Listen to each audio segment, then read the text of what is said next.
Nice to finally meet you po. Super humble, super tao. As in tao talaga. Hindi usapin ito kung anong kulay mo. Usapin ng pagka-Pilipino. Dapat umuwi na ang isang Pilipinong nakakulong sa ibang bansa.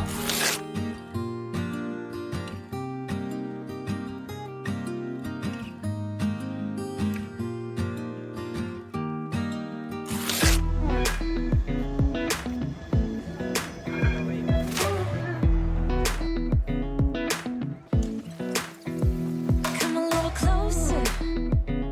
I wanna dance with you. Everything's moving slower. I don't know what it is you do. I've been looking at you all night, trying to figure you out. I just wanna make you smile. So today, we are going to go to the, yung sinasabi nilang detention center sa ICC. Isa natin ng lakad ng konti. Ang ganda ng lugar. Alright, so this is Tatay's Coffee Place. Can I play there where we passed a while ago, not the forest thing? It's pretty, huh? In the foresting or over here? It's quite nice. Here, Nana, look. It's a horseback riding trail, huh? Love the dog. Ito ang Duterte Forest. Oh. There's a forest. Yeah. At chocolate. Yeah, well, that's exactly what we're having. We're having a little picnic. Follow the trail. Always look out for webs, okay? You can see the web. If there's a web, don't go inside. Okay, this is a horse trail, okay? It's a horse you pass here. Look. Look. See? That is a horse trail. That was the forest. That was the trail.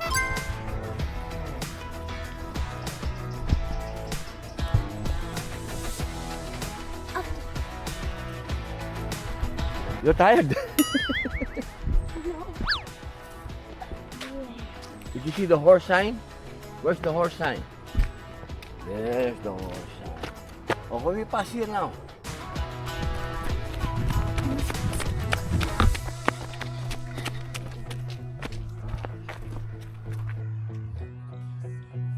Talagang inakyat mo yan, ha? Hindi ka talaga dumaan doon.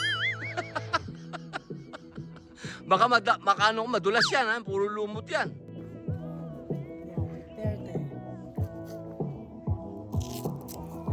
Wow! Duterte!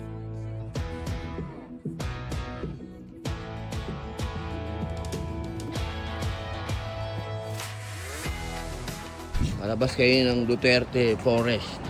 Yan naman Duterte Forest. Oo, yan.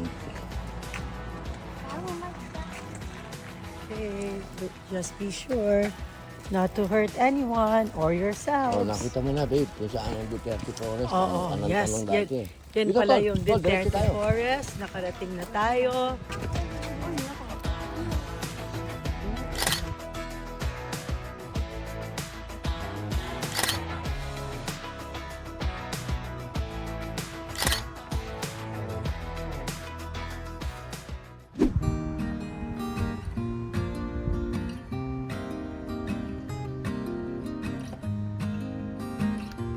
Kulungan pala talaga yan. Kulo, yan ang National Bilibid Prison nila. Ng Netherlands. Talaga. Oo. Tatay Duterte, yeah. Imagine since So, mula March, nandito, nakadetain ang dating Pangulo ng Pilipinas, si President Rodrigo Roa Duterte, and it's very, very, very sad. So, we are finally here. Siyempre, alam naman namin na hindi kami makakapasok, pero merong feeling yung nakikiisa ka sa kanya dun sa pinagdadaanan niya. Because parang feeling ko, he deserves it na hindi natin siya iwan. Dahil ang Pilipinas, kailanman, hindi niya iniwan. Ang mga Pilipino, hindi niya iniwan. And I think na he deserves that kind of support kasi yun ang binigay niya sa atin. At naramdaman namin yon. Sabihin natin, regular na tao, ramdam na ramdam yon. lalo na sa akin personally, very personal yung sa akin because like what I always say, He gave Robin the absolute pardon. Kaya habang ako nabubuhay, habang nabubuhay yung kids ko, we will always be grateful. And we are with Him sa laban nito. Sana makauwi na siya, sana matapos na yung yugtong ito. Para makapag-move on na rin tayong lahat. Thank you, boss.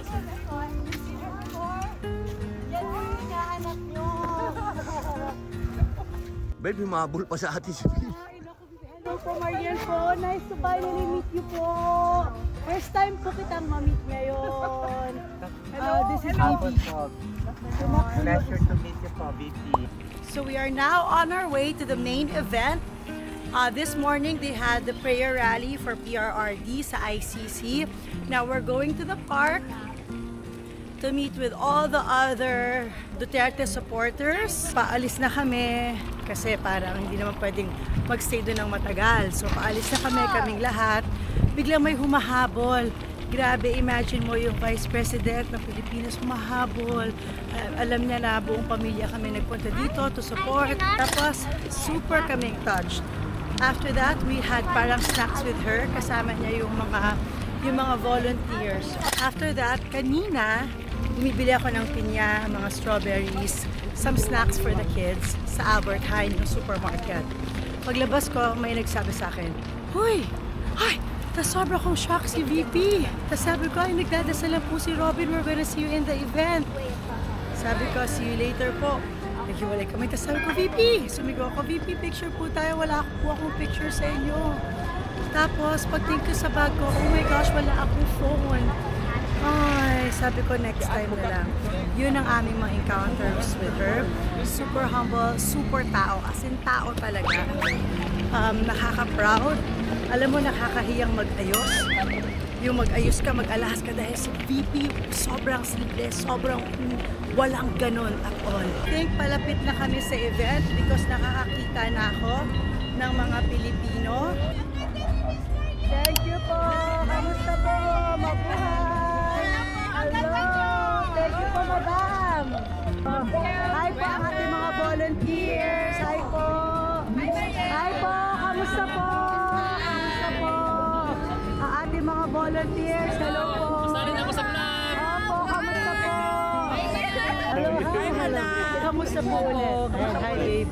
May galing lahat sa mga volunteers dito.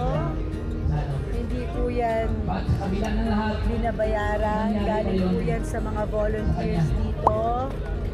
Pagmamahal nila yan. Yan. Wow, may maputo pa. Lahat. Yan. Sila po ang mga nag-a-arrange niyan. Kwento ko sa kanila, lagi tayo nandito sa Netherlands. Yes. Yes. This is my favorite. Yeah. And now, all the more reason to come here. But we want Tatay to go home. Go home, Yes, of course. of course. As soon as possible, please. Possible. The handsome Senator of the Republic of the Philippines, Honorable Robin Padilla, and also I would like to acknowledge the wife, the beautiful wife, Mariel Rodriguez Padilla and family. They are here. And Bibi Gandang Hari.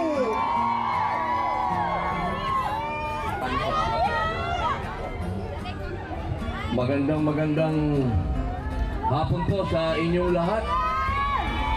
Opo, bago po ako magsalita, pababatiin ko muna po siyempre yung commander. Magandang hapon po sa inyong lahat! Ako nasisiyahan na magkakasama po tayo ngayon dito, pero syempre meron din kalungkutan kung bakit nandito pa rin tayo ngayon. Alam niyo, kami ng mga anak ko, yung unang dating pa lang ni Robin, gusto na naming sumama. Katulad ng hindi niya po tayo iniwan, wag din po natin siyang iiwan.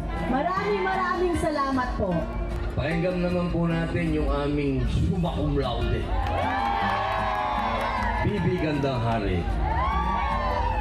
you, Ton. Magandang hapon po sa inyong lahat dito sa mga taga-Netherlands, sa buong Europa. So, ang pagpunta ko po rito is actually a big surprise for me. Alam niyo po, hindi po ako isang political na tao. Even ang sarili ko pong kapatid, hindi ko po ikinampal na yan.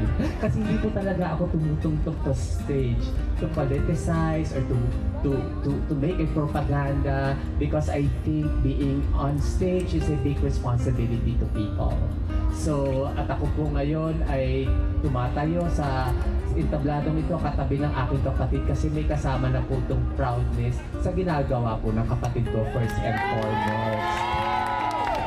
Ang pwede niyo pong sabihin kahit ano sa aking kapatid, but the integrity of his being a politician ay hindi po yan matatawaran, at pwede ko pong ilagay ang sarili ko doon para to witness. Ako po ang kasama ng kapatid na to na natutulog nung araw sa isang kwarto. Magkakapatid kami, hindi naman kami tigitigisan ng kwarto.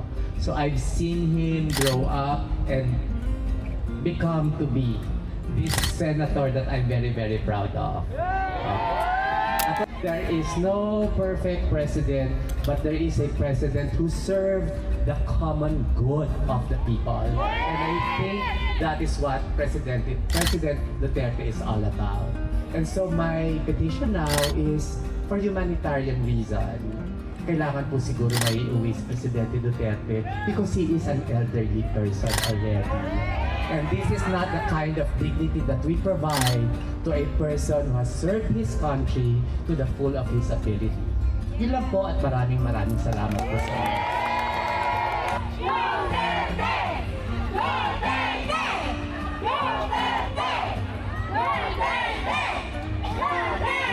Gusto lang po namin magpasalamat at makita niyo po na buong pamilya po kami naniniwala. Padilla po yan, Carino, Termulo, lahat po kami naniniwala. Alam nyo, sa pamilya po namin, hindi rin po kami lahat Duterte. Pero lahat po kami, dapat umuwi na si Pangulong Duterte. Hindi usapin ito kung anong kulay mo. Usapin ng pagka-Pilipino. Dapat umuwi na ang isang Pilipinong nakakulong sa ibang bansa. Maraming salamat po. Mabuhay po kayo. Mabuhay.